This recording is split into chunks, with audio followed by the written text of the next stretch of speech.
Thank you for joining us today. Oh, and I can see we've already got a couple of people joining us. So thank you everyone that's coming on. Just give it a sec and then we should be ready to start. So starting with a couple of quick introductions, can I come to you guys first? So Jahnine, does it make sense to start with you? Yes. Hi everyone. My name's Jahnine Davis and I'm the director of an organisation called Listen Up. And our core area of work is around adultification, bias, and we supported missing people with the FOI questions for this report. And we've just lost Dominic sec. So I'm Josie Allen. I'm the Senior Policy and Partnerships Manager at the charity Missing People, and I helped with the recent report, as well as some research last year into experiences of discrimination amongst families of missing people. So while we wait for him to join, we'll start with a quick introduction on the research. So this was published a couple of weeks ago in early March. And it was research based on freedom of information requests to every local authority in the UK and every police force in the UK. And we were asking those agencies for basically just some top line data on the ethnicity of missing people, because we knew very little about the kind of ethnic makeup of missing people across the country. But also then asking for some breakdowns of different kind of how someone's race impacted on different risk factors and different kind of issues in missing investigations. And we knew that there was a problem. Families of missing people had already spoken to us about experiencing racial discrimination, experiencing bias. I'm sure many people who've joined us today will have heard about families sharing their experiences really bravely about what they've faced. But we didn't really know exactly what that would look like across the statistics. And to be honest, we were quite shocked by quite how stark some of the findings were. So key findings included that Black people are more likely to be missing for longer. So we asked for the ethnic breakdown of people missing for over 48 hours and over a week. And on both times, we found that Black people were more likely to be missing for those periods, and also that Asian children were more likely to be missing for longer than a week than white children as well. So there was this kind of consistent issue with longer missing incidents, and for us that always raises concerns around risk, because if you're missing for longer, you're at more risk of harm. We also found that a lower proportion of missing incidents relating to Black and Asian children were resolved by the person being found by the police, which again raises questions around what's happening. And we also worryingly found that Black and Asian children were less likely to have certain risk markers associated with them.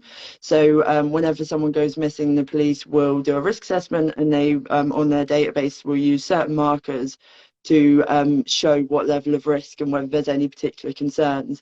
And we asked about child sexual exploitation, child criminal exploitation, trafficking, and mental health markers. And across almost all of them, we consistently found that they were less likely to be present on missing incidents for Black or Asian children or adults. And that raises real concerns around whether those risks are being identified, whether they're being spotted, whether that vulnerability is being kind of noticed for those communities. So I will then pass over to Jahnine really on her kind of perceptions. Jahnine supported the development of research, and we're now working on new research. So what you have kind of felt since the research has come out. Thank you. Josie, I think it's just been, I mean, for many reading the report, if you have had the opportunity to just explore some of the key findings, I think whilst they are really disappointing and quite shocking, I'm not sure if many people will be surprised in the context of what we're seeing more widely in relation to the continued discrimination, bias, racism, and other intersecting experiences Black and racialised communities face when encountering and interacting with the police. So I think first and foremost, I think it's really important that this research and that this data is out there, because it gives you an insight into having a better understanding about what is happening in relation to these particular groups of children and adults.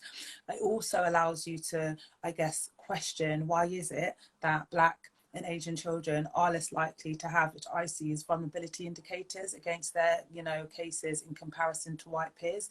Because if we can understand the ways in which, you know, racism, bias influences the ways, it influences safeguarding responses, then it allows you to maybe be a bit more curious, to really go that bit deeper, to start asking some of those questions with regards to, you know, what does vulnerability look like, and how vulnerable does a child need to be in order for them to be recognised as just being vulnerable to, you know, certain risks and harms.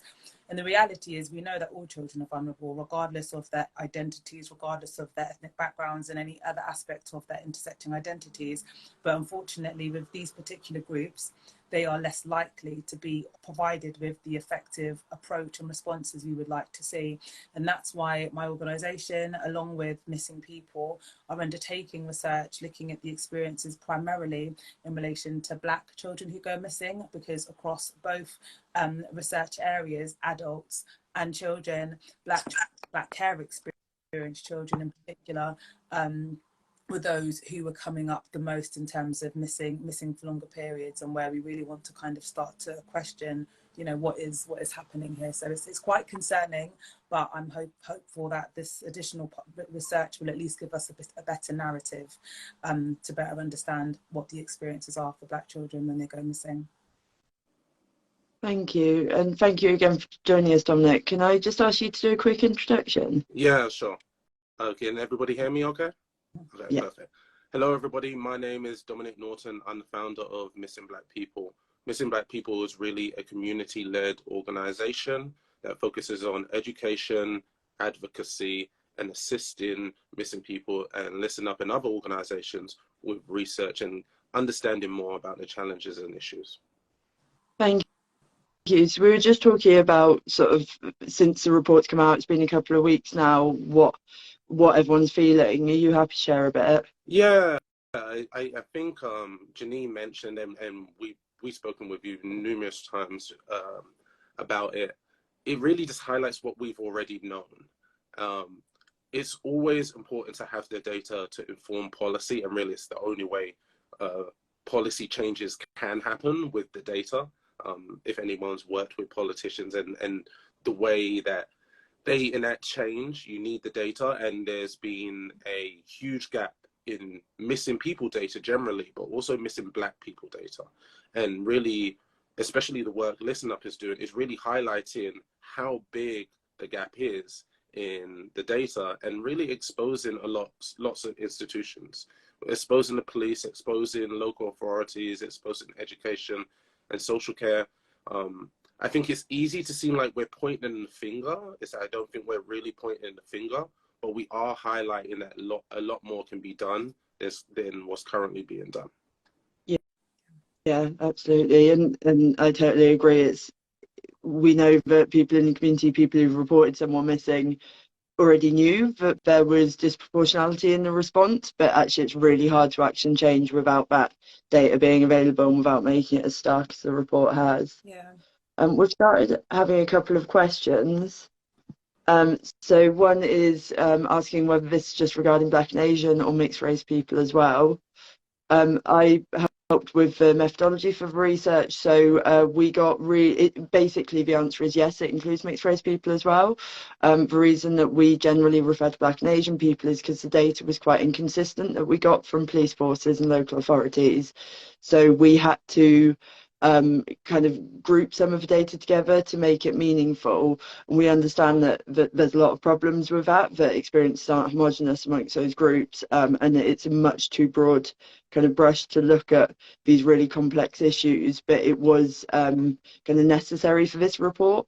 But going forward, we're going to be doing much more specific stuff, kind of looking at the experiences of different communities and trying to understand the nuance within that. So in the report, you'll be able to see where there's breakdown. We've included, where possible, where it's specified that the statistics were about mixed race people, but broadly we saw these trends across all kind of people of colour and minoritized ethnic groups. Yeah, and I think it's also important to add, the reality is where data and the ways in which, you know, some of the limitations of the data we had was where, when we even say mixed race, you know, who are we talking about? And how do we ensure that we're acknowledging, you know, are we talking about, you know, where one parent is from a Black ethnic background and one's from a white ethnic background? Are we talking about other groups? Because of course, if we're talking about mixed heritage in itself is very broad and all encompassing. And this is one of the challenges of data, because when we don't necessarily have data which allows us to really discrepulate, that, to kind of pull apart who it is we're speaking to and the experiences we're speaking to, naturally we can end up unintentionally homogenizing or kind of clumping, you know, data together. But that's also around how the police collect their data, how they record. And we know historically, not just in terms of missing, but much more broader, particularly in the context of the work I do in child protection, we know there are various different themes coming out around, I guess, gaps in collecting data, particularly in relation to ethnic groups. So I think that's a wider issue.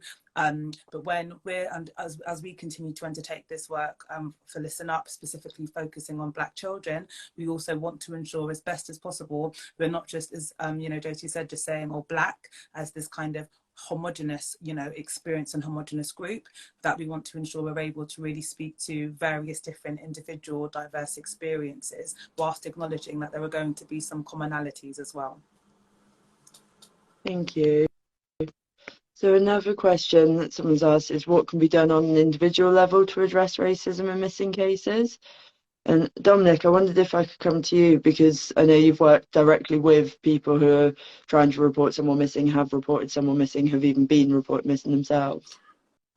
I think addressing racism is very, very challenging, not just in policing, just across society. Unfortunately, I say unfortunately, but a part of the process is you do have to interact with the police. What we do, and what we do in conjunction with other organizations, is make sure you have the right information. So where the racism occurs might be on the call line, it might be with the individual inspector, it might be somewhere else. But we want to make sure that you know your rights and you know what the process should actually be to actually follow through with this. Or even when your family or loved one or someone comes back to the family, missing people have services to support you. So you're not alone in this process. There are organizations that are there to help. There are organizations that are there to kind of provide some balance to what's going on. And what we want to do is just share that education on what organizations are there and available to help you and what the process should actually be. Because often I saw something about someone reported a young person in Sudan.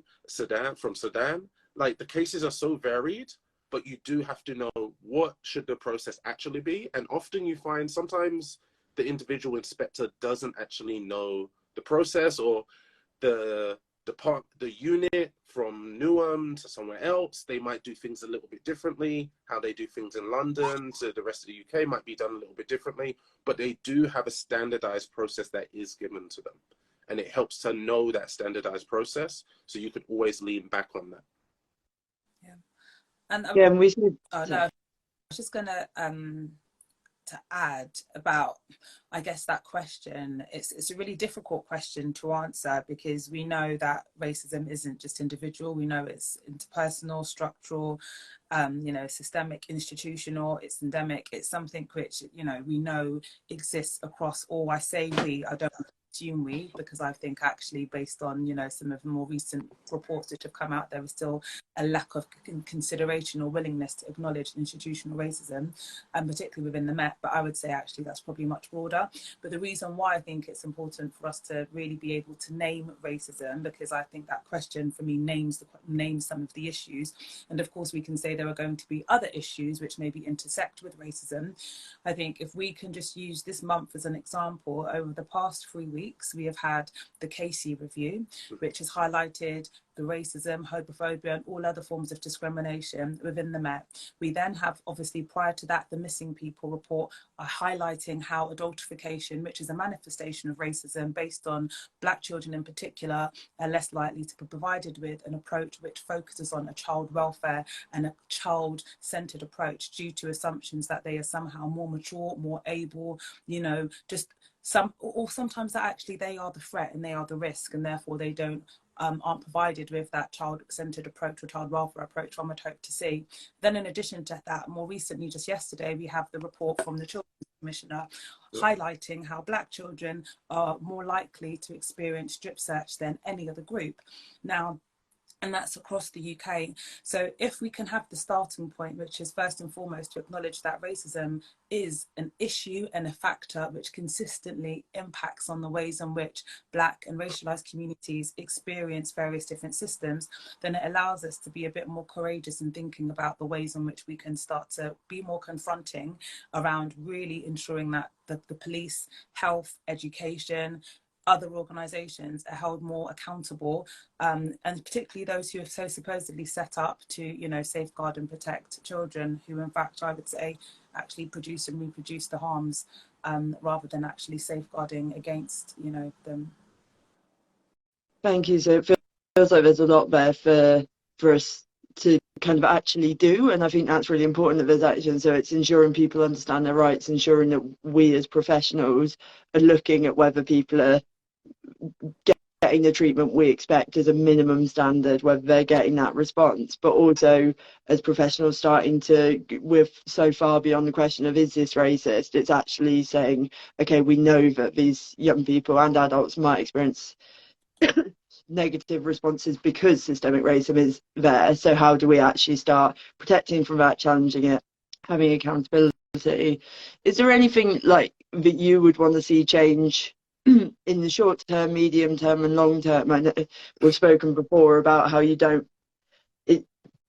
it's very hard to imagine how we'll wipe out racism in the next few years. It feels like that's a huge society-wide question, but in terms of a response to missing people, what would you like to see done in police, in local authorities, amongst the professionals who work with these vulnerable people? I think for me, and I'm not sure where to place some of this in short term, medium to long term, because I don't know what's actually realistic. In 2021, we did a petition for public inquiry into the disparities of missing Black people. Had about 22,000 signatures. In that, the response from the government was about improving data standards. I think in 2 years, we haven't really seen a real improvement in data standards. And I think the recent report with Listen Up and Missing People has highlighted that.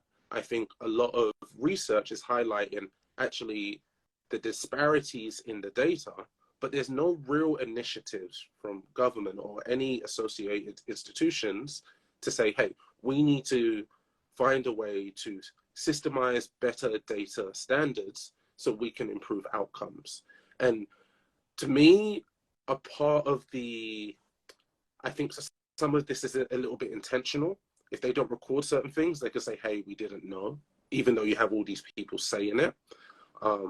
I maybe put that in the medium term to long. I would love short term, but maybe medium term to long term is what we'll see. I think what we've been discussing a lot, especially in the short term, is educating communities, especially working closer to the community side.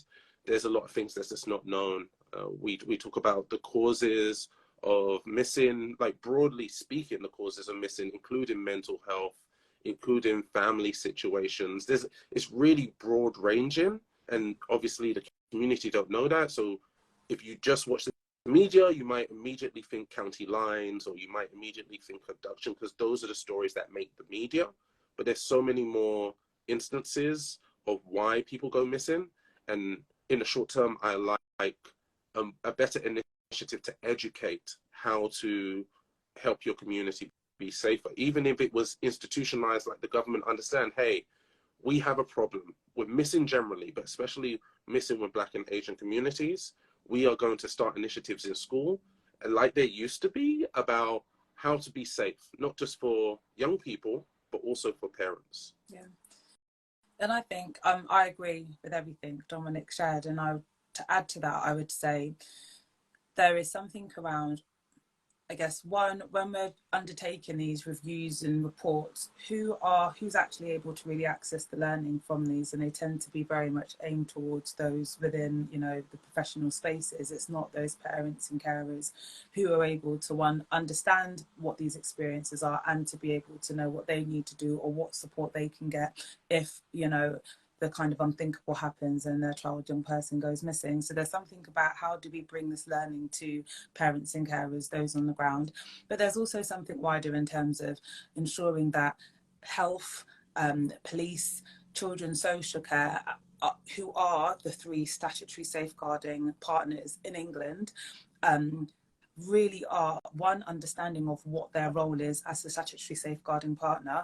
And given that these groups and what's been identified within this research, these are mainly Black care experienced children, so those who are within the care system within England, we have to then think about this not just from a kind of universal lens, but actually that this group, a particular one, that already vulnerable because their care experienced isn't looked after by the state, and they also are Black children, so and children who are at a greater risk of experiencing exploitation, criminal exploitation, etc.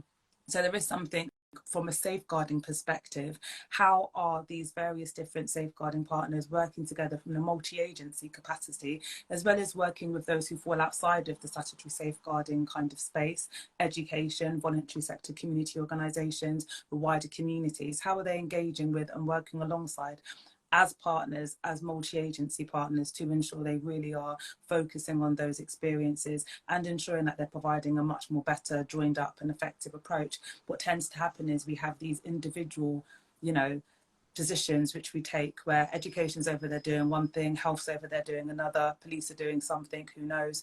But the point is, there is something about what I would like to see, and it feels really repetitive, but I don't think it's because I'm saying the same thing, and many will say the same thing, is because it's just not happening yet. We need to have a much more better, joined up and effective approach, which means accountability, which means transparency, which means interagency challenging communication, to ensure that Black children, all children, are receiving the responses they deserve when they go missing.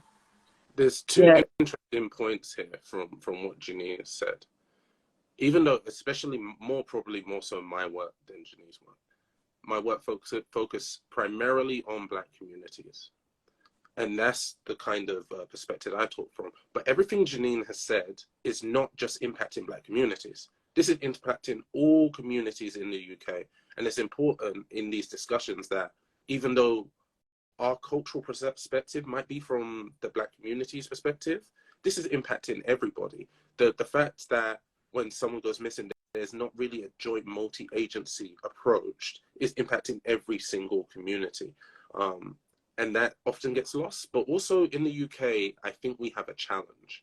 And the challenge is, in part, it's been good that we have pushed for integration of all communities. But for dominant cultures, that means integrating and becoming a part of the main British culture and losing all your heritage. And I think when it comes to institutions, they sometimes forget that.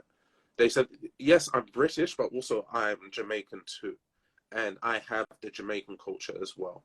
And I think sometimes they forget, yes, there is a part of the lived experience of minority communities that they can resonate with, but there's also a large part that they don't understand because it's cultural, it's part of the heritage. And I think we have to come to terms with that. And in coming to terms with that, the institutions will be more willing to work with partners to be more informed about different cultures and different communities. And again, I focus on Black communities, but this is Asian communities, this is LGBTQ communities, this is really all different types of communities that we have in the UK.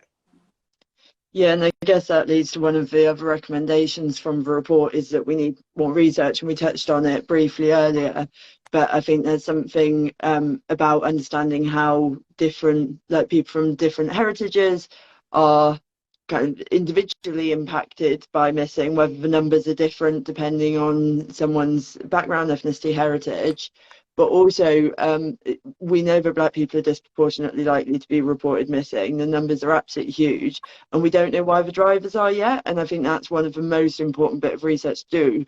Is it linked to systemic racism and a lack of access to services? And some of the drivers of vulnerability, are there cultural drivers that kind of impact on people's safety and risk of going missing? We just don't know enough to prevent it, and that obviously is a really worrying place to be in, because we know people are at increased risk until we can put cultural specific or kind of anti-racist support in place that actually prevents that increased risk.